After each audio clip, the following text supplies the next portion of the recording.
मुद्दों की आपने बात की, अब अगला मैं मुद्दों पे आने वाली हूँ, लेकिन उसके पहले एक और सवाल पर्सनल लाइफ का, फिर हम पॉलिटिकल वाले मुद्दे पे जाते हैं। जी पूछिए। आपकी डेट ऑफ बर्थ मैंने सर्च की 26 अगस्त 1994। 30 साल हो गए हैं। हमारे समाज में ना 25-26 साल जैसी क्रॉस करती हैं ना लड़कियां, तो पड़ोस वाली आंटी और दूर की बुआ और चाची वो पूछने लगती है भाई शादी कब होगी, तो लड़की की उम्र निकलती जा रही है, लड़का नहीं मिलेगा आगे। अच्छा, तो क्या ख्याल है? मेरा अभी कोई ख्याल नहीं है and I don't know what the future holds, but as of now मैं बहुत खुश किस्मत हूँ और मैं बहुत दिल से I am very grateful to the people of Kairana जिन्होंने मुझे इतनी बड़ी जिम्मेदारी सौंपी है, और मेरा पूरा ध्यान अभी अपने काम पर है, अपनी जिम्मेदारी पर है और इसको सही तरीके से डिलीवर करने पर है। तो बाकी चीज़ों के लिए ना वक्त है और ना मेरा भी इंटरेस्ट है। देर होती जा रही है, वो आंटियां ऐसे कह के चढ़ाती या परेशान नहीं करती हैं? अब कोई नहीं कहता है I am doing something important, so and I would like to focus on it. तो ठीक है, when if it has to happen it will happen in its own time. If it doesn't happen that's also fine. अच्छा, आंटियाँ आपको भले नहीं परेशान करती होंगी, मैं नहीं जानती आपने कितना देखा है या नहीं, लेकिन जब मैं सर्च कर रही थी आपके बारे में तो मैंने देखा कि बहुत से यूट्यूबर्स ने ऑलरेडी आपकी शादी किससे होने वाली है ये पर्चा भी छपवा रखा है कि पक्की खबर है, ऐसे करके उन्होंने छाप रखा है।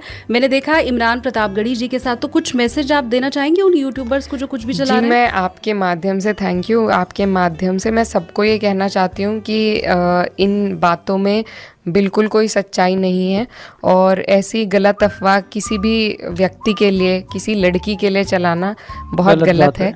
और मुझे बहुत अफसोस होता है वो देखकर, और मैं सबसे गुजारिश करना चाहूँगी कि ऐसी वीडियो बनाना बंद कर दें, और मुझे बहुत तकलीफ होती है इनसे और मेरे परिवार को भी। एंड आई एम श्योर कि जब इकरा जी ने खुद ये कह दिया है कि उन्हें तकलीफ होती है तो अब सुधर जाने का वक्त है। और आई एम श्योर, और मैं पूरे फुल सपोर्ट में हूँ, एक लड़की होने के नाते भी मैं समझ सकती हूँ कि जब इस तरह की अफवाह उड़ाई जाती है और आपके काम की जगह इन चीज़ों को तरजीह दी जाती है तो आपको बहुत बुरा लगता है।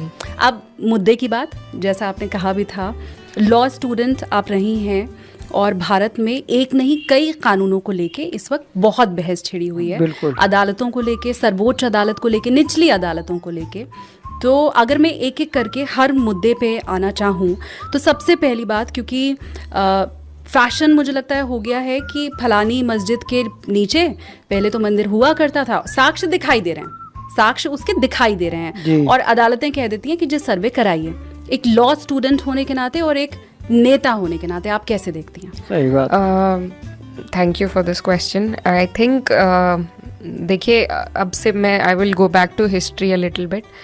ऐसे हमारे समाज में चीज़ें दर्शाई जाती हैं कि जो हिस्टोरिकल रॉन्ग है उसको करेक्ट किया जा रहा है। जो मुगलों के शासन में जो हुआ, अंग्रेज़ों के शासन में जो हुआ, तो उसका बदल अब किया जा रहा है भाजपा की सरकार द्वारा।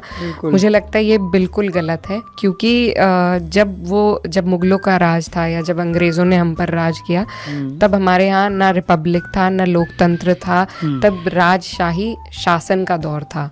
और वो दौर इसी तरह के होते थे कि जब कोई राजा किसी जगह को जीत लेते थे तो वो वहाँ की व्यवस्था को अपने हिसाब से बदल देते थे, फिर कोई और आकर कब्जा करता था, वो वहाँ की व्यवस्था को बदल देता था। लेकिन 1947 में जब हमने इंडिपेंडेंस हासिल करी, हमारा कॉन्स्टिट्यूशन बना, तो हम एक रिपब्लिक की तरह जाने लगे। अब हमारा देश एक रिपब्लिक है। अब हम किसी राजा के राज के अंडर नहीं हैं कि अब दूसरे आ गए हैं तो वो पिछला जो खामियाजा है उसका भुगतान करेंगे। तो ये जो सोच भाजपा जिसको बढ़ावा दे रही है, ये बहुत गलत सोच है। और coming to places of worship, it was brought about in 91 for the very obvious reason कि अगर हम खुदाई करने चलेंगे तो उसकी कोई हद नहीं रह जाएगी।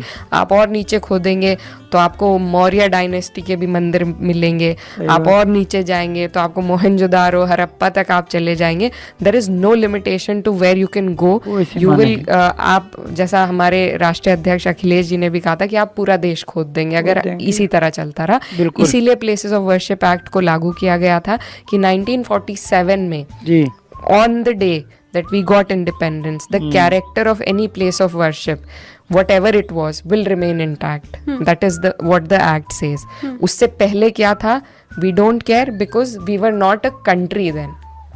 Right? We were हमारे अलग अलग हिस्से थे. 1947 में भी हैदराबाद में निज़ामों का राज था, कश्मीर में किसी और का राज था. इन सबको जोड़ कर हिंदुस्तान बना था. तो जहाँ जो था उससे हमें 1947 से पहले कोई मतलब नहीं है. 1947 में हमारे देश जन्मा, हमारा संविधान आया. उस दौरान, उस दिन जो जिसका कैरेक्टर था वो वही रहेगा, और आगे भी जो सरकारें आएंगी उन्हें उसका पालन करना चाहिए. और इनफैक्ट यही बात मैं आज अपनी स्पीच में, कि संविधान के प्रावधान होने के बावजूद ये जो गलत नियत से सरकारें, they are trying to exceed the limitations put in place by the constitution. हर रोज उसे छेड़ा जाता है, और फिर supreme court has to intervene and put it back in its place. But that whole process and the time that process takes, उस वक्त में इतना नुकसान हमारे समाज के ताने बाने का हो जाता है कि जिसकी भरपाई हम कई सालों तक नहीं कर पाएंगे. तो मुझे लगता है ये बहुत गलत था. शहंशाह को गुरूर बहुत, यहाँ से वहां तक एक एक शख्स की शिरकत होनी चाहिए. मुझे लगे कि मैं गोरखपुर में खड़ा हूं, मैं हिम्मत करता हूं और आपसे दुआएं मांगता हूं कि था शहंशाह को गुरूर बहुत. जिस बादशाह का जिक्र कर रहे थे आजम भाई, मैं कोशिश करता हूं 4 मिसरे पढ़ने की. था शहंशाह को गुरूर बहुत, रब ने उसका गुरूर तोड़ दिया. रब ने उसका गुरूर तोड़ दिया. कल भी जो 56 इंच की छाती, अगला मिसरा सच्चा हो तो एक हाथ हवा में उठे. कल थी जो 56 इंच की छाती, एक कन्हैया ने सब सिकोड़ दिया. एक कन्हैया ने सब सिकोड़ दिया. रब ने उसका गुरूर तोड़ दिया. आजम साहब की तकरीरों में एक चीज पिछले बिहार के रिजल्ट के बाद मुसलसल मीडिया में भी रही और हम सब ने भी सुनी. आपने पूरे उत्तर प्रदेश को बिहार जीतने की मुबारकबाद दी, और मुबारकबाद देते देते यह भी कहा कि उत्तर प्रदेश वालों, आप खुशनसीब हो कि बिहार जीते, वरना जो दिवाली गुजरी है वो पटाखों से नहीं बल्कि आपके जलते हुए घरों से मनती. बहुत सच्ची सी बात थी. उसे सुन के मैंने 4 मिसरे कहे और बहुत सिंबल का इस्तेमाल किया, प्रतीकों का इस्तेमाल किया. मैं गुजारिश कर रहा हूं कि जो इंतजाम वाले लोग हैं, कमेटी के लोग हैं, उनसे गुजारिश है कि बिल्कुल छोड़ दें, उन्हें मेरे हवाले और मुझे उनके हवाले. वो कुर्सी रख लें. आगे देखें आप, उधर जो पीछे 2-3 दोस्त कुर्सियों के लिए लड़ रहे हैं, ये काम तो दिल्ली में बैठे हुए लोगों का है. आप ऐसा क्यों कर रहे हैं? वो कुर्सी जो पीछे इधर उधर हो रही है उसे आप पकड़ लें, तब मैं 4 मिसरे पढ़ना शुरू करूं. एक बार आप जोरदार ताली बजा करके माहौल दें. मैं कोशिश करता हूं, 4 मिसरे पढ़ता हूं. बिहार का रिजल्ट आपकी आंखों में है, सुनिएगा.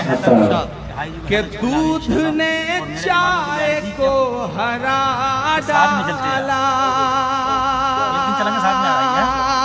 आप सुन के बताएं, आप खामोशी से सुन रहे हैं, मुझे ऐसा लग रहा है कि जैसे आपका जोश कम पड़ गया है. मैं पढ़ता हूं साहब. कि दूध ने चाय को हरा डाला, सच ने अन्याय को हरा डाला. कर दिया ये बिहार ने साबित. अगला मिसरा अगर दिल को छू जाए तो मुझे सुन के बता देना. कर दिया ये बिहार ने साबित, भैंस ने गाय को हरा डाला.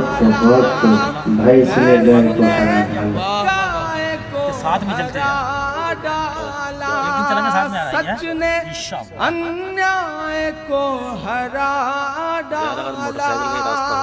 बहुत शुक्रिया, बहुत मोहब्बतें। आपने जितनी दाद दी है इससे मेरे बाल बच्चे पल जाएंगे जो भी पैदा नहीं हुए हैं। बस गुजारिश ये करता हूँ कि जो इधर लोग बैठे हैं थोड़ी सी आपकी भी शिरकत हो, आपकी दुआएं, आपकी तालियां हमारे लिए वैसे ही हैं जैसे अमर सिंह के लिए जया प्रदा। तो थोड़ा सा ठीक ठाक ढंग से बजेंगी तो इंशाल्लाह अच्छा रहेगा। मैं 4 दूसरे और बताता हूँ, हमारे देश में बाबा हैं साहब, दुनिया की हर बीमारी का इलाज करने का